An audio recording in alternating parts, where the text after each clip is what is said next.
Hello everyone, इस video में हम लोग इंडेफिनिट इंटीग्रेशन में जो है कुछ इंपॉर्टेंट फार्मूला को देखने वाले हैं जो आपको जो है एक्सरसाइज सॉल्व करने में काम आने वाला है। तो सारे फार्मूला को जो है डिफरेंशिएशन के बेसिस पे देखेंगे। क्योंकि आपको पहले से पता होगा कि इंटीग्रेशन जो है डिफरेंशिएशन का क्या होता है, तो रिवर्स प्रोसेस होता है। और ये सारा इंट्रो जो है हम इंटीग्रेशन के इंट्रो वाले वीडियो में जो है बता चुके हैं।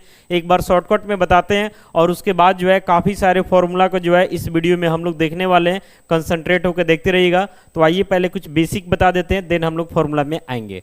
तो सबसे पहले यहाँ पे हम सपोज कर लेते हैं कि हमारा कोई फंक्शन है। सपोज कर लेते हैं कि हमारा एक फंक्शन है स्मॉल एफ एक्स और इसको हम डिफरेंशिएट कर रहे हैं एक्स के रिस्पेक्ट में। यानी यहाँ पे derivative of F X with respect to x, इसका वैल्यू मान लेते हैं कि कैपिटल एफ एक्स है। देन उस केस में क्या होता है कि anti derivative of capital F X with respect to X, या इसी को पढ़ते हैं integral of capital F X with respect to X, या इसी को बोलते हैं primitive of capital F X with respect to x. तो ये क्या हो जाएगा, तो स्मॉल एफ एक्स और प्लस सी आ जाता है, जिसको कांस्टेंट ऑफ इंटीग्रेशन बोला जाता है। और ये सी जो है आपको इनडिफिनिट इंटीग्रेशन के केस में क्या किया जाता है, तो यूज किया जाता है। तो ये सारा बेसिक चीज जो है आपको पहले से पता होना चाहिए। साथ ही साथ एक एग्जाम्पल देखते हैं इस पे। जैसे हम लिख रहे हैं derivative of tan x, derivative of tan x with respect to x, ये क्या होता है, तो सेक स्क्वायर x होता है। यानी tan x को जो है x के रिस्पेक्ट में डिफरेंशिएट करते हैं तो वैल्यू क्या आता, तो सेक स्क्वायर x आता। तो इसका मतलब है कि सेक स्क्वायर x का जो इंटीग्रल होगा x के रिस्पेक्ट में, ये क्या हो जाता, तो tan x हो जाता और प्लस कांस्टेंट ऑफ इंटीग्रेशन आपका क्या आ जाता, तो c आ जाता। विशेष आप इंटीग्रेशन के बारे में जानना चाहते हैं कि इनडिफिनिट इंटीग्रेशन क्या होता है और इसमें जो कांस्टेंट है ये क्यों आता, तो इसके लिए जो है आपको इंटीग्रेशन का बेसिक वीडियो देखना होगा, जिसका लिंक जो है इसी वीडियो के डिस्क्रिप्शन में हम दे देते हैं। अगर आप पहले से देखें तो अच्छा बात है, और नहीं देखें तो एक बार उसको देख लीजिए, फिर यहाँ पे जो है आपको कहीं से कोई प्रॉब्लम नहीं होगा। तो आइए फॉर्मूला को हम शुरू करते हैं। यहाँ पे हमारा हेडिंग भी किया हुआ फंडामेंटल इंटीग्रेशन फॉर्मूला, यानी इंटीग्रेशन में जो भी फंडामेंटल जो भी बेसिक फॉर्मूला है उन सबको लेकर के हम लोग बात करेंगे, ताकि एक्सरसाइज के क्वेश्चन को हम लोग इजिली सॉल्व कर पाए और सबको जो है डिफरेंशिएशन के बेसिस पे हम समझाने का प्रयास करेंगे। तो यहाँ देखिए सबसे पहला फॉर्मूला है कि derivative of X to the power n plus one by N plus one, ये क्या होता है, तो X to the power n होता है। यानी अगर हम इसको डिफरेंशिएट करते हैं तो इसका वैल्यू x का पावर n आएगा। इसमें कंडीशन दिया हुआ कि n का वैल्यू -1 नहीं होना चाहिए। क्योंकि n का वैल्यू -1 हो जाएगा तो नीचे 0 आ जाएगा और रिजल्ट को क्या कर देगा, तो नॉट डिफाइन कर देगा। तो इतना का ही डेरिवेटिव है, इसका मतलब इसका ये क्या होगा, तो एंटी डेरिवेटिव यानी इंटीग्रल, या उसी को प्रिमिटिव बोलते हैं। तो ज्यादा पॉपुलर इंटीग्रल है तो अब बार बार हम इंटीग्रल ही यूज करेंगे। तो integral of X to the power n with respect to x क्या हो जाएगा, तो X to the power n plus one by n plus one plus constant of integration c आ जाएगा। और ध्यान रखना है कि यहाँ पे जो है n का वैल्यू -1 नहीं होना चाहिए। n का वैल्यू -1 के केस में जो है इस फॉर्मूला का यूज हम लोग नहीं करते हैं, अदरवाइज रिजल्ट नीचे 0 आ जाएगा और हमारा क्या हो जाएगा, तो नॉट डिफाइंड हो जाएगा। अगला फॉर्मूला क्या है, तो ये जान लीजिए कि ये फॉर्मूला x का पावर n जो है इसमें बता रहा है कि बेस वेरिएबल है, पावर क्या है, कांस्टेंट है। तो पावर -1 नहीं होना चाहिए। इसके अलावा पावर कोई भी रियल नंबर होगा तो वहां पे जो है ये फॉर्मूला इजिली काम करेगा। यहाँ पे क्या बोल रहा है कि derivative of log x with respect to x, यहाँ ई तो बेस में छुपा ही रहता, ये क्या, तो 1/x है। तो integral of 1/x with respect to x क्या हो जाएगा, तो log mod x plus c, base में ई है। अब इसका विशेष जानना चाहते हैं कि ये मॉड क्यों लगा, तो इसके लिए हम प्रूफ करेंगे आगे के वीडियो में, तो वहां समझ में आ जाएगा। क्योंकि इस वीडियो में हमको वन शॉट में सभी फॉर्मूला को जो है, जो भी इंपॉर्टेंट फॉर्मूला है, जो बेसिक फॉर्मूला फंडामेंटल फॉर्मूला, उसको समझा देना है। इसलिए इसमें प्रूफ कर पाना पॉसिबल नहीं है, बस याद रखने का तरीका बता सकते हैं।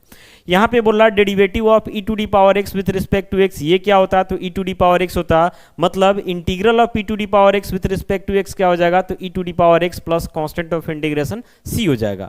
अगला है derivative of a to the power x by log a to base c, ये क्या होगा, इसको डिफरेंशिएट करेंगे तो a to the power x आएगा। कंडीशन है कि a 0 से ग्रेटर होना चाहिए और a का वैल्यू 1 नहीं होना चाहिए, क्योंकि लॉग के रूल के अनुसार हमको चलना है। तो यहाँ पे integral of a to the power x with respect to x क्या हो जाता है, तो a to the power x by log a to base c plus constant of integration क्या आ जाएगा, तो c आ जाएगा। देखिए जो कांस्टेंट जो है डिफरेंशिएशन में मल्टीप्लाई में निकलता है, वही कांस्टेंट इंटीग्रेशन के केस में डिवाइड में आता है, क्योंकि ये रिवर्स प्रोसेस है। अगला क्या बोला जा रहा है कि derivative of minus cos x with respect to x ये साइन एक्स होगा। अगर सिर्फ कॉस एक्स यहाँ रखते हैं तो इसका डेरिवेटिव माइनस साइन एक्स आता, लेकिन यहाँ माइनस लगा दिए तो इसका डेरिवेटिव प्लस में साइन एक्स हो गया। अब यहाँ पे integral of sine x with respect to x क्या हो जाएगा, तो माइनस कॉस एक्स प्लस आपका क्या हो जाएगा, तो सी आ जाएगा। यहाँ पे बोल रहा है derivative of sine x with respect to x, तो कॉस एक्स यानी integral of cos x with respect to x, तो ये क्या हो जाएगा, तो साइन एक्स प्लस सी हो जाएगा। यहाँ पे derivative of tan x with respect to x क्या है, तो sec स्क्वायर x है, यानी integral of sec square x with respect to x ये क्या हो जाएगा, तो tan x हो जाएगा। वैसे ही आगे बढ़ते हैं तो derivative of minus cot x with respect to x, वहाँ माइनस लगा हुआ इसलिए यहाँ माइनस नहीं आएगा। अगर सिर्फ cot x with respect to x रहता तो यह माइनस कॉसेक स्क्वायर एक्स आ जाता। तो फिलहाल वहाँ है derivative of minus cot x with respect to x कितना, तो कॉसेक स्क्वायर एक्स, यानी integral of cosec square x with respect to x क्या हो जाएगा, तो minus cot x plus c हो जाएगा। बढ़ते हैं आगे देखिएगा तो यहाँ पे derivative of sec x with respect to x, तो ये क्या होता है, तो sec x into tan x होता है, यानी integral of sec x into tan x with respect to x ये क्या हो जाएगा, तो सेक एक्स प्लस सी हो जाएगा। जिसके रिस्पेक्ट में, जिस वेरिएबल के रिस्पेक्ट में हम लोग डिफरेंशिएट करते हैं उसी वेरिएबल के रिस्पेक्ट में हम लोग इंटीग्रेट भी करते हैं। अगला यहाँ पे बोल रहा है derivative of minus cosec x with respect to x, minus उधर लगा दिए तो ये प्लस हो जाता है cosec x into cot x. तो यहाँ पे integral of cosec x into cot x with respect to x क्या हो जाता है, तो minus cosec x plus c हो जाता है। यहाँ पे देखिए derivative of log sine x with respect to x equal to cot x है, तो integral of cot x with respect to x हो जाता है log mod sine x plus c. देख रहे हो वहाँ मॉड नहीं था, इसके बावजूद यहाँ मॉड आ गया। तो ये सब जो है आपको प्रूफ में समझ में आएगा, अगले वीडियो में आपको मिल जाएगा, प्लेलिस्ट में जाइएगा इंटीग्रेशन के। तो बेस नहीं दिया हुआ, तो जहाँ पे भी लॉग में बेस नहीं दिया हुआ सब में बेस समझना कि ई छुपा हुआ, क्योंकि ये सब जो है नेचुरल लॉगरिथम में आता है। यहाँ पे बोला जा रहा है derivative of minus log cos x with respect to x, तो ये टेन एक्स होता है, यानी integral of tan x with respect to x क्या हो जाएगा, तो minus log mod cos x plus c हो जाएगा। फिर यहाँ पे derivative of log sec x plus tan x with respect to x कितना, तो सेक एक्स, तो integral of sec x with respect to x क्या हो जाएगा, तो log mod sec x plus tan x plus constant of integration c. यहाँ तक कोई दिक्कत नहीं है, स्क्रीनशॉट आप लेते चलिए ताकि लिखने में आपको कहीं से कोई दिक्कत ना हो। जैसे यहाँ पे देख लीजिए, ये पहला पेज था, इसका स्क्रीनशॉट आप यहाँ ले सकते हैं। इसके बाद यहाँ दूसरा पेज है, इसका स्क्रीनशॉट ले सकते हैं। फिर यहाँ तीसरा पेज है, इसका स्क्रीनशॉट ले सकते हैं। आते हैं चौथे नंबर में, तो यहाँ पे आपसे क्या बोला जा रहा है कि derivative of log cosec x minus cot x with respect to x, इसको अगर आप डिफरेंशिएट करते हैं एक्स के रिस्पेक्ट में तो ओवरऑल वैल्यू कॉसेक एक्स आता है। इसका मतलब है कि कॉसेक एक्स का जो इंटीग्रल होगा ये क्या हो जाएगा, तो लॉग मॉड लग जाता है cosec x minus cot x plus c. फिर यहाँ पे डेरिवेटिव ऑफ, आप पढ़े होइएगा, derivative of inverse trigonometric functions उसी पे है। तो derivative of sine inverse x by ये क्या होता है, तो 1 by square root of a square minus x square. तो integral of 1 by square root of a square minus x square with respect to x क्या होगा, तो sign inverse x by a plus c. इस basis पे भी जो है integration में काफी सारा क्वेश्चन आपको देखने को मिलेगा। वैसे यहाँ पे derivative of cos inverse x by a with respect to x, तो यहाँ minus 1 by square root of a square minus x square, यानी इतना का जो इंटीग्रल होगा minus 1 by square root of a square minus x square with respect to x, इसका जो integral होगा ये cos inverse x by a plus c हो जाएगा। अगर माइनस यहाँ से हटा देंगे तो माइनस इसमें लग जाएगा, और माइनस इसमें लगा देंगे तो माइनस यहाँ से हट जाएगा।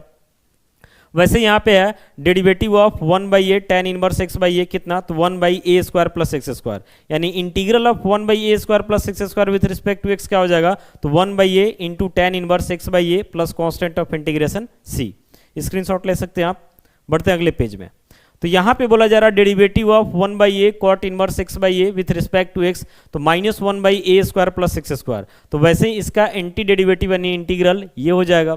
फिर यहाँ पे भी देख रहे हैं कि इसका ही डेरिवेटिव है तो इसका वो क्या हो जाएगा, तो एंटी डेरिवेटिव यानी इंटीग्रल। वैसे ही इसका ही डेरिवेटिव है तो इसका क्या हो जाएगा, तो एंटी डेरिवेटिव यानी कि इंटीग्रल। तो इसमें जो है ऑलमोस्ट 20 फॉर्मूला को जो है हम लोग देखे हैं।